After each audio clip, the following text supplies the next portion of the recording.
hadir dari, sepertinya kalau kami lihat dari SKPP ya, dari SKPP, kemudian dari Abang Depok, apa namanya di Depok itu? Abang Depok ya. Oke, terus dari Saka Adiasta ada Saka Adiasta. Pemantau pemilu, mana ada pemantau pemilu? Iya, pemantau pemilu ada. Dari IMN dan lain-lain yang barangkali belum saya sebut satu persatu.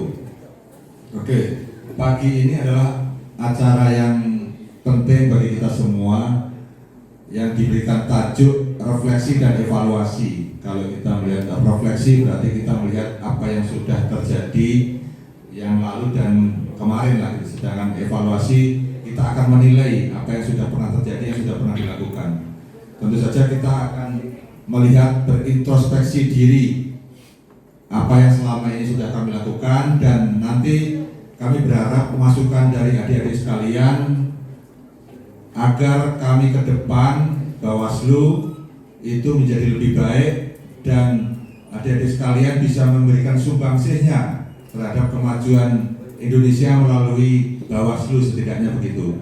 Kenapa begitu? Karena generasi muda itu adalah tidak suka adalah bagian dari estafet kepemimpinan, di mana ke depan kalianlah yang akan pegang tampuk pemimpinan ke depan di Indonesia.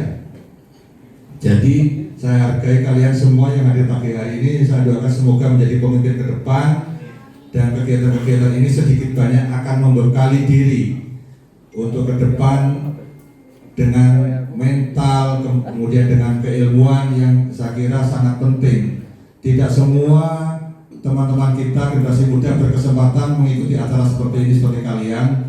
Mungkin jam gini masih ada yang tidur, mungkin masih ada yang ngopi dan seterusnya, tapi kita sudah di acara yang seperti ini yang mudah-mudahan lebih bermanfaat.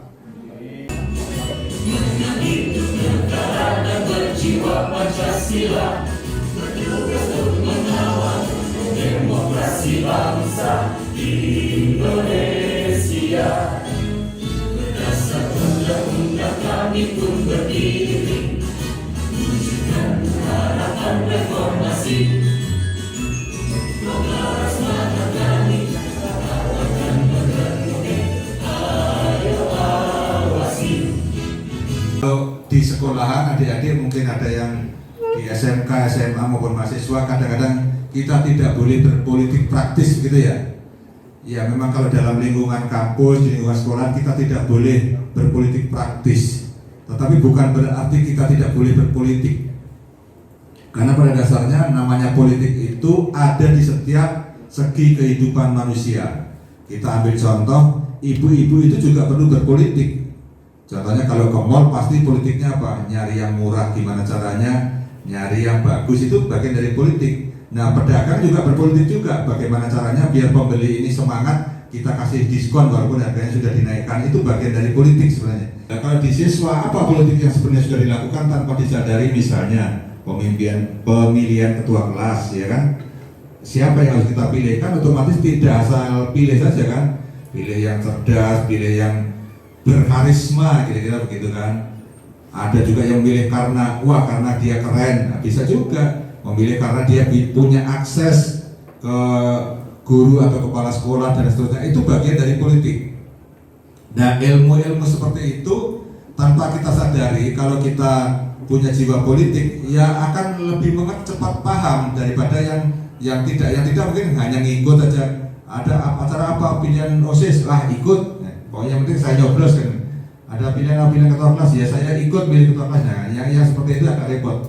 Saya harap rekan-rekan sekalian posisinya tidak seperti itu, tapi berperan sebagai subjek. Kalau misalnya ada pilihan ketua OSIS, bisa nggak saya jadi pengurus? Bisa nggak saya mencalonkan diri? Begitu paling tidak gitu kan. Dalam segala kegiatan cobalah menjadi subjek atau sebagai pelaku, jangan sebagai orang yang menonton gitu kan. Kebanyakan orang menonton, karena orang menonton itu banyak kelebihannya sebenarnya. Kelebihannya apa? Bisa mengkoreksi, bisa mengevaluasi, bisa menilai orang, tapi kadang-kadang lupa menilai dirinya sendiri kan. Jadi sebaiknya lebih baik kita dinilai walaupun kita kurang, kita ditertawakan tidak masalah. Karena orang yang mentertawakan itu mungkin lebih layak ditertawakan daripada yang ditertawakan gitu kadang-kadang. Jadi nggak apa-apa ditertawakan karena kita pada proses belajar.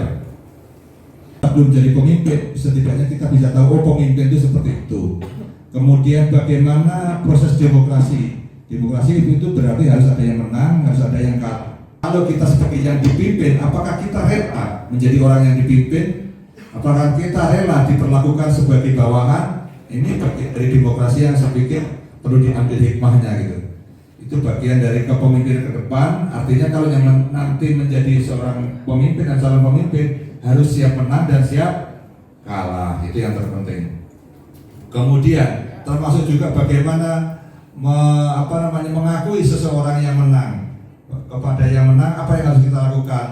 Mereka juga harus dihargai, harus dihormati. Yang terpenting jangan kita memilih seorang pemenang, namun ketika menjadi pemenang kita nggak mau diatur ataupun menjadi bawahannya mereka. Nah, itu kan penting juga untuk dipahami.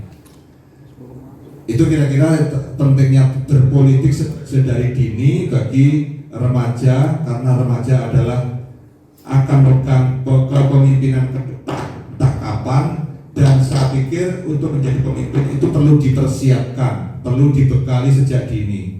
Dipersiapkan misalnya mulai menjadi ketua OSIS dulu, mungkin menjadi pemimpin semacam pertemuan atau perkumpulan tertentu, itu bagian dari pembelajaran. Saya katakan itu masih sangat sedikit sekali yang perlu ditimba kembali. Jadi di SKPP itu sudah diberikan beberapa materi, tetapi saya pikir itu materi dasar ya, yang kemudian berharap menjadi trigger atau sebagai penyemangat awal sehingga ke depan itu menjadi landasan untuk bertolak menempuh jalur-jalur politik gitu ya. Nah, di Bawaslu ini banyak hal yang adik-adik bisa diikuti secara refleksi, mungkin bisa dihitung. Sekarang setiap event kepemiluan ada yang namanya pelanggaran. Jangan lupa subscribe ya.